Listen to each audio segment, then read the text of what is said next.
Καλή σας ημέρα κυρίες και κύριοι, εκτάκτως από τις 10 σχεδόν. Το από μέρα σε μέρα, 23 του Μάη σήμερα, Δευτέρα, ήταν μεγάλη μέρα η χθεσινή και το βράδυ εξίσου έντονο και μεγάλο σε διάρκεια με πολλές συγκινήσεις και ένα πολιτικό σκηνικό με ανατροπές σε μια δημοκρατία των 2/3 στην πραγματικότητα, όπως αυτό διεφάνει μέσα από την εκλογική διαδικασία και τις κάλπες. Όλα όσα συνέβησαν θα τα δούμε σε αυτή την εκπομπή και το βράδυ αργά με την ανακήρυξη των βουλευτών και με τις εκτιμήσεις πλέον για την επόμενη μέρα. Επίσης στις 12 θα έχουμε την ανακήρυξη βουλευτών στην Αμόχωστο και θα την παρακολουθήσουμε σε απευθεία σύνδεση. Καλωσορίζουμε εδώ στο στούντιο τους πρώτους φιλοξενουμένους μας, ο κύριος Γιώργος Γεωργίου του Δημοκρατικού Συναγερμού. Καλώς ήρθατε και συγχαρητήρια κύριε Γεωργίου. Ευχαριστώ. Κύριε Γεωργίου, ερχόμαστε κοντά σας. Για σας θετική μέρα, καθώς έχετε επανεκλεγεί. Για το Δημοκρατικό Συναγερμό ανάμεικτα τα σήματα ή... Όχι, είναι τα ίδια σήματα. Τα ίδια σήματα, καθότι ο Δημοκρατικός Συναγερμός εξακολουθεί και είναι η κυρίαρχη πολιτική δύναμη σε αυτή την χώρα. Ένα κόμμα το οποίο από τον Σεπτέμβριο του 2013, όντας κοινοβουλευτική μειοψηφία εντός του Κοινοβουλίου, κατόρθωσε τα τελευταία αυτά 3 χρόνια μέσα από μια σοβαρότητα και υπευθυνότητα στην προώθηση των θέσεων του εντός του Κοινοβουλίου αλλά και εκτός, στα θέματα ευρύτερης κοινωνίας που απασχολούσε ευρύτερη κοινωνία, να κατορθώσει να παραμείνει και να είναι σφριγγυλό, ενωμένο, παρά το γεγονός ότι κόμματα στον ευρύτερο ευρωπαϊκό χώρο, ιδιαίτερα στον ελλαδικό χώρο, τα οποία κλήθηκαν να εφαρμόσουν μνημονιακά νομοσχέδια και εφαρμογή μνημονίου, Τρόικα και όλα τα συνεπαγόμενα, έχουν καταρρεύσει, κυβερνήσεις έχουν πέσει, ιδιαίτερα στον ελλαδικό χώρο και όχι μόνο. Άρα λοιπόν αυτό και μόνο ότι ο Δημοκρατικός Συναγερμός μπορεί να υπέστη και μια ανεπαίσθητη μείωση στα ποσοστά του. Το κυρίαρχο είναι και εντελώς ανεπαίσθητη. Εντάξει, δεν είναι, υπάρχει η δικαιολογία, είναι ωραία, λοιπόν 3%. Λέω ότι εξακολουθούμε να είμαστε η κυρίαρχη πολιτική δύναμη με σημαντική διαφορά από το επόμενο κόμμα, και η ουσία αυτής της διαφοράς είναι ότι ο κυπριακός λαός, έτσι, για δεύτερη φορά στα τελευταία 3 χρόνια τιμώρησε όχι το κυβερνών κόμμα, έτσι, που εφαρμόζει ένα μνημόνιο το οποίο βρήκε μπροστά του τον Μάρτιο του 2013, αλλά τιμώρησε την αξιωματική αντιπολίτευση, προδιαγράφοντας ακριβώς αυτόν το οποίο ήθελε να εκφράσει για δεύτερη φορά, ότι τιμώρησε αυτούς οι οποίοι με τις πρακτικές τις πολιτικές τους οδήγησαν αυτή την χώρα στην οικονομική κρίση και κλήθηκε η κυβέρνηση Νίκου Αναστασιάδη και ο Δημοκρατικός Συναγερμός τα τελευταία 3 χρόνια να διαχειριστούν ακριβώς αυτή την οικονομική κρίση. Μέσα από αυτές τις μνημονιακές συμπληγάδες, τις οποίες και τις μιλόπετρες, τις οικονομικές που πέρασε ο Δημοκρατικός Συναγερμός, ναι, αισθανόμαστε ότι είμαστε ακόμη και θα είμαστε η ισχυρή πολιτική δύναμη για τα μεγάλα προβλήματα τα οποία έπονται από αυτές τις βουλευτικές εκλογές. Σας ακούμε ως να θεωρείτε, κύριε Γεωργίου, ότι δεν είναι και τόσο σημαντικό η απώλεια 3 περίπου εκατοστιαίων μονάδων, ενώ ενδεχομένως άλλα ελπίζατε, με τη λογική του ότι ναι, αλλά ξέρετε οι άλλοι έπαθαν χειρότερα. Όχι. Και διερωτόμαστε αν θεωρείτε ότι κάποιο μήνυμα εστάλει προς εσάς και ποιο είναι αυτό. Αναμφίβολα, κάθε βουλευτική εκλογή, κάθε πολιτιακή εκλογή στέλνει μηνύματα, έτσι. Το πρώτο στο μήνυμα, το οποίο έχουν στείλει αυτές οι βουλευτικές εκλογές, αφορά όλα τα πολιτικά κόμματα, όλο το πολιτικό σύστημα.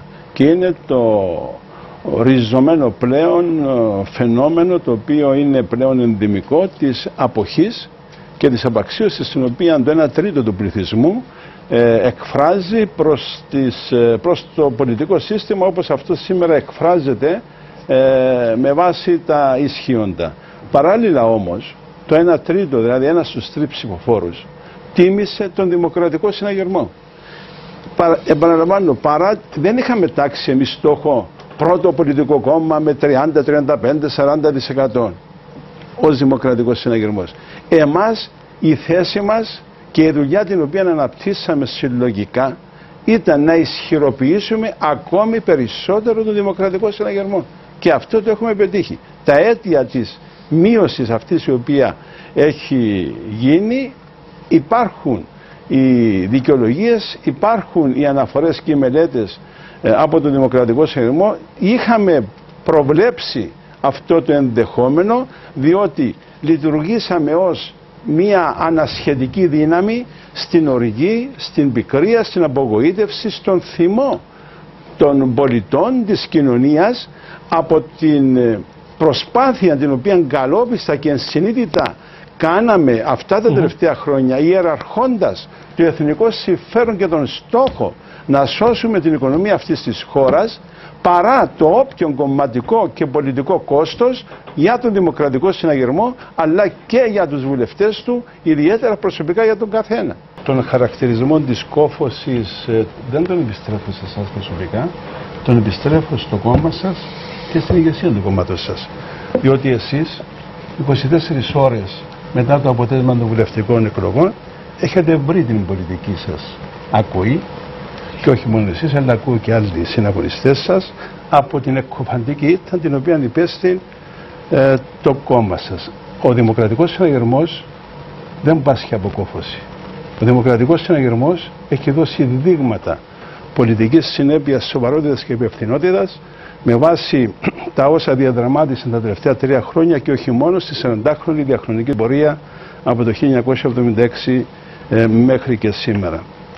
Αυτή ήταν η απάντησή μου. Βεβαίως να συγχαρώ προσωπικά την συνάδελφον, συναγωνίστρια σε έναν πολιτικό χώρο, για την πολιτική παρουσία την οποία είχε να αναλάβει το μερίδιο της ευθύνης που της αναλογεί, όπως έχει πει, για την ήττα της ΕΔΕΚ, και να τη συγχαρώ ακριβώς για την ευθύτητα του λόγου και την αγωνιστική της παρουσία σε ένα συγκεκριμένο κόμμα, σε έναν χώρο πολιτικό, τον οποίο στα πλαίσια της λειτουργίας της δημοκρατίας στην χώρα μας αγωνίστηκε όλα αυτά τα χρόνια. Θέλετε να πείτε κάτι? Βέβαια, ευχαριστώ πάρα πολύ τον κύριο Γεωργίου. Δεν αποχωρώ βέβαια από το κόμμα μου, ούτε από την πρώτη γραμμή. Θα είμαι εκεί, είμαι στέλεχος και είμαι στέλεχος της πρώτης γραμμής και έτσι θα παραμείνω. Και παράλληλα αναμφίβολα τα σχόλια τα θετικά για τον συνάδελφο τον Αντώνη τον Αντωνίου, ένα συναγωνιστή ο οποίος τα τελευταία χρόνια στην Βουλή είχε ένα σοβαρό και υπεύθυνο λόγο εντός του Δημοκρατικού Κόμματος, για το ήθος το οποίο επέδειξαν, αλλά και για την σημερινή του δήλωση ότι η ανάμειξη στην πολιτική στις νίκες είναι η ταπεινότητα και στις ήττες η αξιοπρέπεια. Κύριε Γεωργίου, έρχομαι κοντά σας. Έχετε ακούσει και για τα επικοινωνιακά και για τον στρουθοκαμιλισμό?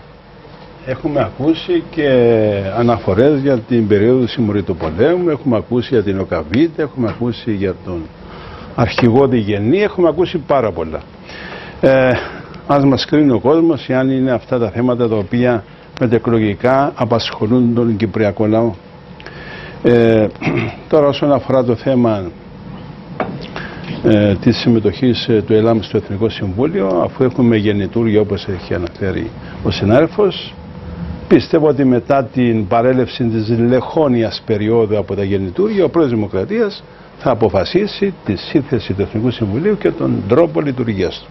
Δεν είναι απόκειται σε εμάς να καθορίσουμε τους όρους και τις διαδικασίες συμμετοχής και παρουσίας του όποιου κόμματος. Δεν έχετε άποψη εσείς? Βεβαίως έχουμε άποψη, ναι, αλλά για να έχουμε άποψη θα πρέπει πρώτα να ακούσουμε τον πρόεδρο Δημοκρατίας, ο οποίος έχει δηλώσει ότι μετά τις βουλευτικές εκλογές θα καθορίσει τις προτάσεις του, τις οποίες αναμφίβολα θα συζητήσει με τα πολιτικά κόμματα. Τώρα, τι άλλο θα μπορούσαμε... Επιτρέψτε μας, κύριε Γεωργίου, υπήρξε μια πρωτοβουλία από πλευράς των δύο μεγάλων κομμάτων για ένα κατόφλι για είσοδο στη Βουλή, 3,5. Τελικά γύρισε αντίστροφα Τουλάχιστον αυτό η κάλπη έβγαλε. Υπάρχουν σκέψεις για να επιδιωχθεί κάτι παρόμοιο, παράλληλο τώρα και εντός της Βουλής μέσα από τους κανονισμούς? Το υπενήχθηκε ο κ. Γεωργίου. Το καταθέσαμε, κύριε Ποταμίτη, εμείς. Ναι, το. Όχι κατά συγκεκριμένων τρόπων. Είπαμε όμως ότι αυτό το πράγμα δεν μπορεί να συνεχιστεί. Δηλαδή να βγάζεις 2% και να παίρνεις προεδρίες της Βουλής κλπ. Θα δούμε. Ναι. Το είπαμε. Αλλά ως πρακτική, επιτρέψτε μου να επισημάνω ως ερώτηση ότι ενδεχομένως να είναι το ίδιο με το 3,5. Δηλαδή προσπαθήσατε να αποκλείσατε κάποιους και τελικά βγήκαν μεγαλύτεροι. Τώρα θα προσπαθήσετε να αποκλείσετε είτε από τη Βουλή είτε από το Εθνικό Συμβούλιο. Θα τα κουβεντιάσουμε αυτά. Γιώργο, συγγνώμη, με συγχωρείς. Υπάρχει μια λάθος τοποθέτηση και από τους δυο σας.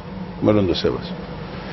Δεν είναι η σημερινή τοποθέτηση ή πρόταση του ΑΚΕΛ για τη διαφοροποίηση των κανονισμών της Επιτροπής Επιλογής της Βουλής που να καθορίζει προεδρίες κοινοβουλευτικών επιτροπών, συμμετοχή σε κοινοβουλευτικές επιτροπές, τι είναι πολιτικό κόμμα κλπ. Ο κανονισμός της Βουλής υπάρχει πλην όμως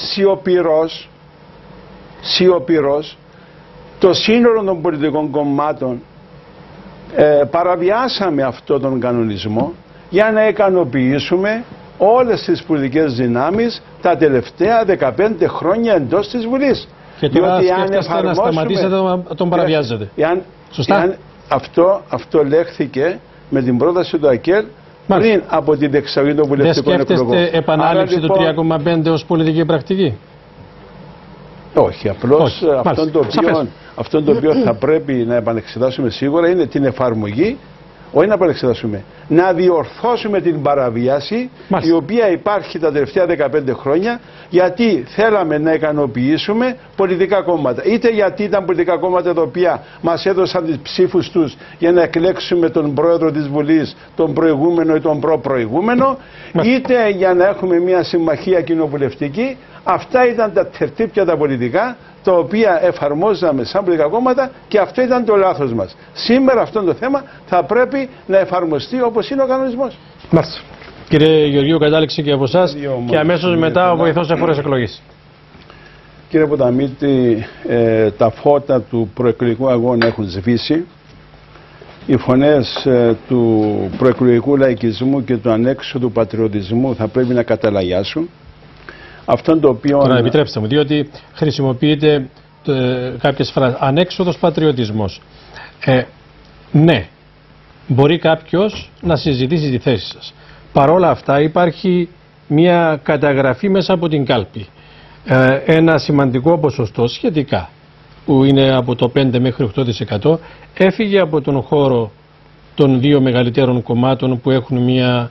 Δεν θέλω να πω ίδια πολιτική στο Κυπριακό, διότι ενδεχομένως να υπάρξει, να μην συμφωνείτε και οι δύο πάνω σε αυτό, αλλά υπάρχει μια παρόμοια προσέγγιση στο Κυπριακό και αυτό μεταφέρθηκε σε άλλα κόμματα, μικρότερα κόμματα, τα οποία έχουν μια άλλη πολιτική. Μήπως αυτό αποτελεί επίσης ένα μήνυμα ή θεωρείτε πως όχι? Όχι, δεν είναι μήνυμα. Δεν είναι μήνυμα, μάλιστα. Δεν είναι μήνυμα, διότι αυτόν το οποίο έχω χαρακτηρίσει θα το επαναλάβω. Είναι ένας ανέξοδος υπερπατριωτισμός, ας προσθέσω αυτόν τον χαρακτηρισμό, ο οποίος προσθέτει ακριβώς μια ανθοπία στα αυτιά του κυπριακού λαού και όχι την υπευθυνότητα και σοβαρότητα όπως αυτή θα πρέπει να εκφράζεται, ιδιαίτερα όταν συζητάμε για το εθνικό μας θέμα. Λοιπόν, ο καθένας θα κληθεί πλέον να αποδώσει τον δικό του πολιτικό λόγο και έργο στο Κοινοβούλιο. Στο Κοινοβούλιο υπάρχει πληθώρα έργο το οποίο αναμένει τους αντιπροσώπους του λαού να το συζητήσουν, να το κρίνουν, να το αξιολογήσουν και να το ψηφίσουν. Έργο το οποίο έχει να κάνει με τα πλατύτερα θέματα που απασχολούν τον κάθε ένα αυτής της κυπριακής κοινωνίας.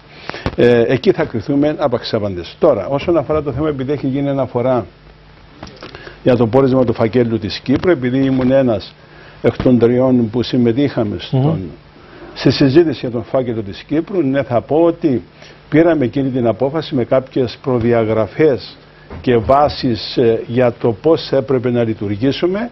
Δυστυχώς στην πορεία αυτή η συζήτηση εκτροχιάστηκε απλώς και για να υλοποιηθεί ένας απότερος σκοπός να στιγματιστεί μια ευρύτερη παράταξη, και το αποτέλεσμα ήταν ότι εμείς διαφωνήσαμε ναι για αυτούς τους λόγους το επανάνοιγμα του φακέλου της Κύπρου θα πρέπει να συζητηθεί ξανά όταν η Βουλή των Ελλήνων μας παραδώσει το αρχαιακό πρωτογενές υλικών των προτεργατών αυτών οι οποίοι δημιούργησαν πρωτογενώς την τραγωδία την Κυπριακή και βρίσκεται στα αρχεία της Βουλής των Ελλήνων. Να είσαστε σίγουρος ότι ο κύριος Συζόπουλος θα το διεκδικήσει αυτό που λέτε? Κατά τη ό,τι θέλει να κάνει ο κύριος Συζόπουλος, ξέρει πολύ καλά, διαφώνησα μαζί του και δημοσίως και στην Ολομέλεια όταν συζητούσαμε αυτό το θέμα. Θα τον ξαναβρείτε μπροστά σας τώρα. Βέβαια, να ξαναβρω, δεν έχω κανένα πρόβλημα. Ζητήσαμε κατά την πρόσφατη επίσκεψη του Προέδρου της Βουλής των Ελλήνων, του κ. Βούτση, στην Κύπρο.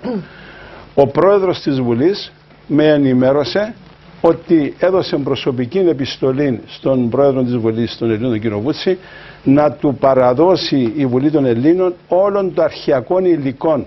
Και η υπόσχεση του κ. Βούτση, η οποία επιβεβαιώθηκε και στην παρουσία μου κατά την αναχώρησή του, ήταν ότι όντως ναι, πήρα τη σχετική επιστολή από τον Πρόεδρο της Βουλής, διότι πρόθεση είχα και με δική μου επιστολή να του δώσω αυτό το ζητούμενο, την έκκληση. Επειδή όμως ο Πρόεδρος της Βουλής είχε δώσει αυτή την επιστολή, απέσυρα την δική μας και ήταν η υπόσχεση του κ. Βούτση ότι αυτό το ζητούμενο θα πρέπει να εκπληρωθεί, συμφωνώντας ακριβώς για τους λόγους για τους οποίους θα πρέπει να παραδοθεί αυτός ο φάκελος που είναι κρυμμένος σαν τουλάπια των υπογείων της Βουλής των Ελλήνων, για να λάμψει η αλήθεια. Ευχαριστώ κύριε Γεωργίου, ευχαριστώ και τον κύριο Αντωνίου. Στην Πάφο την κυρία Βασιλιάδη, τον κύριο Γεωργίου εδώ του ΑΚΕΛ και τον κύριο Γιάδη. Κυρία μου, καλώς ήρθατε και ευχαριστούμε για την παρουσία σας. Χαιρετούμε.